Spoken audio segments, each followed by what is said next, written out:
போல் நம்ம ஸ்டுடியோவுக்கு கற்பகவல்லி நியூட்ரிஷனிஸ்ட் வந்திருக்காங்க. ஹாய்மா.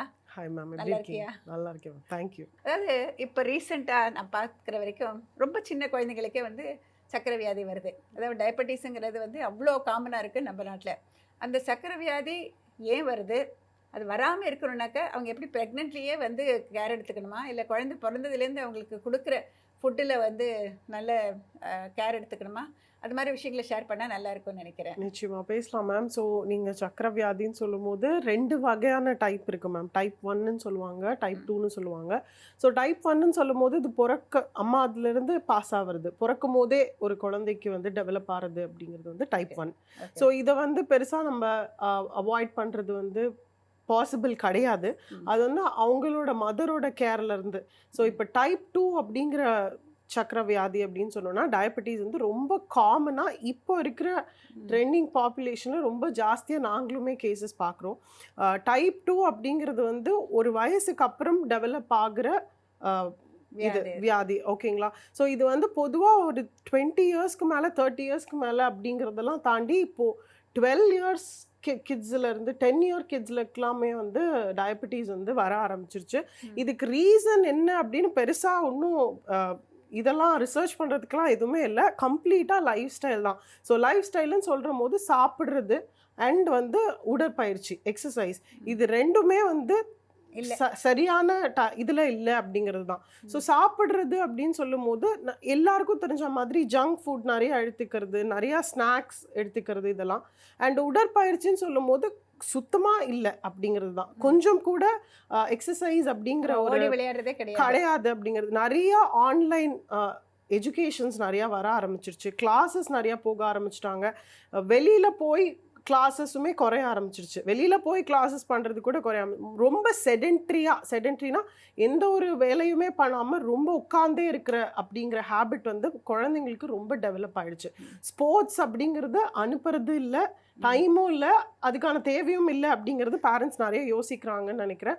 ஸோ இந்த 2 ரீசன் தான் மெயினாக. ஸோ இப்போ ஃபுட் அப்படின்னு பார்க்கும்போது சாப்பிட்ற வகை அப்படின்னு ஜங்க் ஃபுட் சாப்பிட்றது ரொம்ப காமனாக எல்லாரும் பேசுறது. ரொம்ப ஸ்பெசிஃபிக்காக சொல்லணும் அப்படின்னா, ஒரு குழந்தைக்கு காலையில் எந்திரிச்சதுலேருந்து நைட் தூங்குற வரைக்கும் ஏதோ ஒரு வகையான சுகர், சர்க்கரை அப்படிங்கிறது குழந்தை கன்சியூம் பண்ணிகிட்டே இருக்கு. ரீசன் என்ன அப்படின்னா, இன்ஸ்டன்ட் ஃபுட்ஸ், அதாவது ப்ரிசர்வ்ட் ஃபுட்ஸ், ரொம்ப இந்த ஷார்ட்கட்ஸ் பண்ணுறது அப்படிங்கிறது நிறைய இன்க்ரீஸ் ஆகிடுச்சு. ஃபார் எக்ஸாம்பிள் சொல்லணும் அப்படின்னா, காலையில் எந்திரிச்சு ஒரு குழந்தைக்கு பால் கொடுக்குறீங்கன்னா அதில் போடுற மிக்ஸ்லேருந்து அப்புறம் பிரேக்ஃபாஸ்ட்டுக்கு ப்ரெட்டோ இல்லை ஒரு சீரியலோ கொடுக்குறீங்க.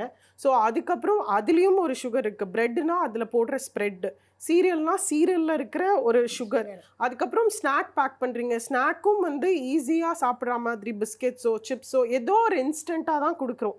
ஸோ எதுவுமே வந்து ஒரு ஹோல் ஃபுட்ஸாக அப்படி கொடுக்கறது இல்லை. வீட்டில் சமைக்கிறதோ அந்த மாதிரி இல்லை, ஈஸியாக இருக்கணும் அப்படிங்கிறது தான் ஸ்நாக்குக்கும் கொடுக்குறீங்க. லன்ச் வேணும்னா கொஞ்சம் ஏதோ வீட்டில் சமைச்சு கொடுக்குறாங்க அப்படின்னு சொல்லலாம். பட் இந்த ஸ்நாக் டைம் வரைக்கும் ஒரு ப்ராசஸ்ட் ஃபுட் தான் பாதி குழந்தைங்க சாப்பிட்டுட்ருக்காங்க. இதில் வந்து ஃப்ரூட்டாக கொடுக்குற அப்படிங்கிற ஒரு ஆப்ஷன் எடுத்துகிட்டு அதுலேயும் ஜூஸ் ஃபுல்லாக கொடுக்குறீங்க. நான் என் குழந்தைக்கு எப்படியோ ஏதோ ஒரு வகையில் ஃப்ரூட் கொடுத்துட்றேன் அப்படிங்கிறதுனால ஜூஸ் நிறையா கொடுக்கறது, இதுவுமே ரொம்ப பெரிய மிஸ்டேக். என்னோட குழந்தை ஃப்ரூட் ஒரு நாளைக்கு கன்சியூமே பண்ணுறதில்ல, ஸோ நான் ஜூஸ் கொடுத்துட்றேன். ஃப்ரெஷ்ஷாக தான் ப்ரிப்பேர் பண்ணுறேன்னு சொல்லுவாங்க, பட் அது நம்ம நிறையா பேசியிருக்கோம். முடிஞ்ச அளவுக்கு ஃப்ரூட் ஜூஸஸ் வீட்லேயுமே பண்ணுறதா இருந்தாலுமே அவாய்ட் பண்ணணும். அதில் நிறைய சர்க்கரை போடுவாங்க, வேறு சர்க்கரை போடுவாங்கிறத விட சுகர், ஒரு ஃப்ரூட்டை வந்து நீங்கள் ஜூஸாக மாற்றுறீங்க, அதை வடிகட்டாமல் சர்க்கரை போடாமல் குடித்தாலுமே அந்த ஃப்ரூட்டை நீங்கள் ஜூஸாக மாற்றிட்டீங்க அப்படின்னா அதில் இருக்கிற ஃபைபர் போயிடுது. ஸோ நீங்கள் அதில் வடிகட்டாமல் குடிக்கிற மேம் நல்லது தானே அப்படின்னாலும் நிச்சயமாக இல்லை. ஸோ இதெல்லாம் தவிர்க்கணும். அண்ட் வந்து ஃப்ரூட்டை வந்து முடிஞ்ச அளவுக்கு குழந்தைங்களுக்கு ஃப்ரூட்டாக கொடுக்குற ஹேபிட்டை பழகணும். அதே மாதிரி ஸ்நாக், ஈவினிங் ஸ்நாக் அப்படிங்கிறது எவ்வளோ பேர், நிறைய ரெசிபீஸ் தான் பார்க்குறோம், அதை எவ்வளோ பேர் இம்ப்ளிமெண்ட் பண்ணுறீங்கன்னு தெரியல. எல்லாமே இன்ஸ்டன்ட் ஃபுட்ஸாக தான் இருக்குது. பேக்கெட்லேருந்து அதை ஒரு பவுலில் ட்ரான்ஸ்ஃபர் பண்ணுறது. ஸோ இந்த மாதிரி ஒரு குழந்தையோட இன்டேக் ஒரு நாளைக்கு எடுத்துக்கிட்டிங்கன்னா சர்க்கரையோட அளவு ரொம்ப எக்ஸ்ட்ரீமாக போகுது. ஒயிட் சுகராக இல்லாமல் மாவு சத்தா கார்போஹைட்ரேட்ஸுங்கிற மாதிரி சிம்பிள் சுகர்ஸ்ன்னு சொல்லுவாங்க, டக்குன்னு உடம்புல போய் அது சுகராக மாறுறது. ஸோ அந்த மாதிரி சோர்சஸ் வந்து நிறையா கொடுத்துட்டே இருக்கீங்க உங்களுக்கே தெரியாமல். ஹெல்திங்கிற பேரில் கூட பட்டர்ஸ் எல்லாம் கொடுக்குறாங்க, பீனட் பட்டர், ஆல்மண்ட் பட்டர், இந்த மாதிரி எல்லாமும் கொடுக்குறாங்க. ஸோ இதுலேயுமே நிறையா சுகர் கண்டென்ட் இருக்குது. ஸோ இந்த மாதிரி தெரியாமல் நிறையா சுகர் கண்டென்ட் அண்ட் ஆல்சோ ஈக்குவலண்ட்டாக ஃபைபர், ப்ரோட்டீன் இதெல்லாம் குறைவாயிடுது. ஸோ ப்ரோட்டீன்லாம் எவ்வளோ பேர் கான்சன்ட்ரேட் பண்ணுறாங்கன்றது தெரியல. ஃபைபர் ஆல்சோ காய்கறிகளே குறைஞ்சி போயிடுச்சு, கம்ப்ளீட்டாக கட் ஆகிடுது. ஸோ இதனால தான் மெயின் ரீசன் குழந்தைங்களுக்கு இவ்வளோ சின்ன வயசில் டயபெட்டிஸ், சக்கரை வியாதி வருது அப்படிங்கிறது. ரெண்டாவது முக்கியமான ரீசன் எக்ஸசைஸ். ரொம்ப கம்மியான எக்ஸசைஸ். முடிஞ்ச அளவுக்கு ஒரு நாளைக்கு ஒரு மணி நேரமாவது ஒரு குழந்தை விளையாடணும் அப்படிங்கிறது மஸ்ட். 1 மணி நேரம் இது கம்மியான டைமிங் நான் சொல்கிறேன். நிறையாவே ஆக்டிவாக இருக்கணும் த்ரூ அவுட் த டே. ஒரு நாளைக்கு ஃபுல்லாக எவ்வளோ ஆக்டிவாக இருக்காங்க அப்படிங்கிறதும் முக்கியம். ஒரு ஸ்போர்ட்டில் இருக்காங்கங்கிறது முக்கியம். ஸ்போர்ட் பர்சனாக ஆக வேண்டாம், மெடல் ஜெயிக்கணும் அப்படிங்கிறது இல்லை, பட் ஏதோ ஒரு ஸ்போர்ட்டில் இருக்கணும் அப்படிங்கிறது முடிஞ்ச அளவுக்கு இப்போ இருக்கிற பேரண்ட்ஸ் பண்ணாங்க அப்படின்னா குழந்தைங்களுக்கு டயபெட்டிஸ், இந்த சக்கரை வியாதியிலேருந்து ரொம்பவே தவிர்க்கலாம்.